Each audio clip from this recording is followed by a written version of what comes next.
for the serious gamer.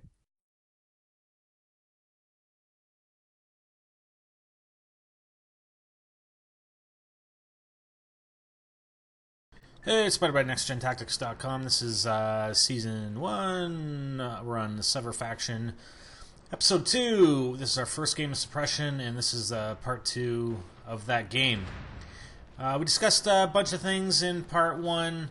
Part 2, I guess maybe I'll mention a few things. Some of the stuff that I've learned as I've gone through and have played now, I'm actually, I think I'm level 12. Wow, my aiming really sucks there. I think I'm actually level 12 now or something. And what I find with, I think Suppression is probably the worst game type you can play initially. I mean, maybe a couple games just to get used to the controls, but it can be really unbalanced because if you got... I'm shooting my own guy, nice. You can... there are a lot of unlocks, and let's say you're a sniper. I mean, there are so many unlocks for the sniper rifle that if you're up against some guy who's, you know, like level 40 or level 50 on suppression, and he's got, you know, a 4x zoom, he's got a 4-grip, he's got a bipod on his sniper rifle, you're really not going to have a chance versus him being like a level 2 with the sniper rifle that you start with. So I really think your best bet initially is, yeah, okay, play a few games of Suppression, maybe a little bit of run and gun. I mean, it's the same map. If you're on the Sever faction, there's only one map for Suppression. There are two other maps for Suppression, but you have to be a member of one of the other factions or the other factions to play them. So I'd recommend, you know, going into Sabotage and playing that game because that can be a lot more balanced. Sabotage, we're going to actually go through a game, but you'll see how much more balanced it can be, provided you play it right. I mean, if you're just going to run out to the open and get sniped by that same sniper, then obviously it's not going to work for you.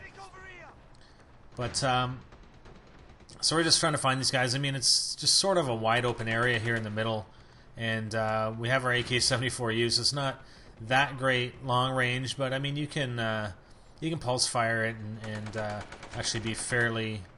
somewhat effective getting guys at a longer range, and we've gotten a lot better. Again, we've played, it's been a full day, but I put a lot of hours into playing, and I'm far better than what I'm showing here. But again, I wanted this series of videos, again, it is, you know, season 1 being while I'm on the Sever faction. I really wanted to show you a progression of me going through a game. I mean, again, I mentioned this in the first video. I haven't played this game before. I didn't play the beta, nothing. So I'm starting fresh. I read a little bit about it because I don't want to go into something cold. You know, I want to know a little bit about it. So, you know, I do know about the factions. I do know about the respawning, that sort of thing. But other than that, I have no idea. So, you know, even in the last day, I've progressed so much, you know, as far as figuring out... You know, and I'm going to present this in a video. What's the best strategy for ranking up early on? And I'm ranking up quite fast. I actually went up, you know, the last couple games. Actually, in one game, I went up almost 3 levels in one game of domination. So I'm going to show you guys how to do that. And you can do it on, maybe not so much on Suppression, but you can do it on Sabotage, which is one of the games that you do have unlocked, the game types that you do have unlocked right off the bat. And... I don't know if we're getting close to the end here. We got some funky music going on. But yeah, so even in Suppression, I mean, you can use this strategy and you're going to rank up really fast. And that's going to provide you with the other unlocks that you're going to use for your weapons. So you know, I think that'll be really good. And level, actually, you get Sabotage, I think, right away. I think you unlock... can't remember the one game type, but all the game types are unlocked by level 8. So once you reach level 8, all the game types are unlocked.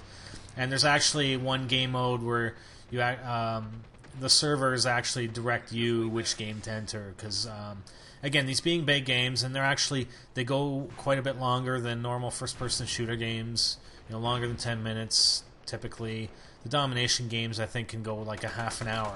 So when people come in and out, there's actually a game option for entering games to allow you to the servers, or allow the servers to basically select which game you're needed in. So I think that's a pretty good feature. So you can jump into games that are already in progress. It won't automatically put you in games in progress, unlike Modern Warfare 2, which pisses me off to no end, especially when you're in Search and Destroy and you get shoved in a game where it's 3-0 and it's the 4th round and you're on the nothing team and it's 5v1. It's like, oh, thank you very much for putting me into that game. So I'm actually really starting to enjoy this game a lot more. I mean, initially, again, it was a little bit frustrating just on Suppression, because I don't typically play team deathmatch games. I like objective games so much better, and all the other game types are objective, so it's really nice. And if your team is not operating as a team, well, you're going to feel it, because you're not going to do so well. See, tracking that guy. Again, my sensitivity is down low. End up knifing him. My sensitivity is down pretty low. I think it's at 50. I actually have it bumped up to, I think, 90 or something like that. I think I had it at 100 and I bumped it down a little bit to 90. So that's what I'm going to stick with for a little while anyway. And there's been a lot of questions about, you got 256 players running around. Like, that's insane. Like, the battlefield is just going to be insane. But the thing is, the 256 player games, 128 versus 128, are solely on the domination game type. And the maps are so huge, and there are so many objectives to complete that it actually works out really, really, really nicely. Initially in domination, you're protecting... I think there are 2 main towers that you have to protect, and a bunch of anti-aircraft guns and whatnot. And you're either protecting them or trying to attack them. Let's put it that way. But the teams are pretty much split in 2 right off the bat because you have the 2 towers. So now you're down to 64 by 64, and then you have your 4 squads of 8, which again are broken down, and they may be attacking one target over another. So it's really like you have this massive action game.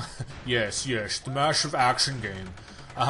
But then you have all these sub games within that massive action game.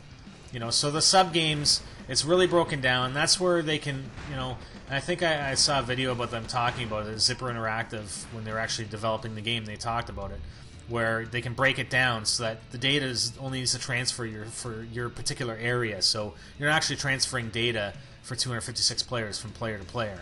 So that really cuts down the lag. So here, I just made it to level 3.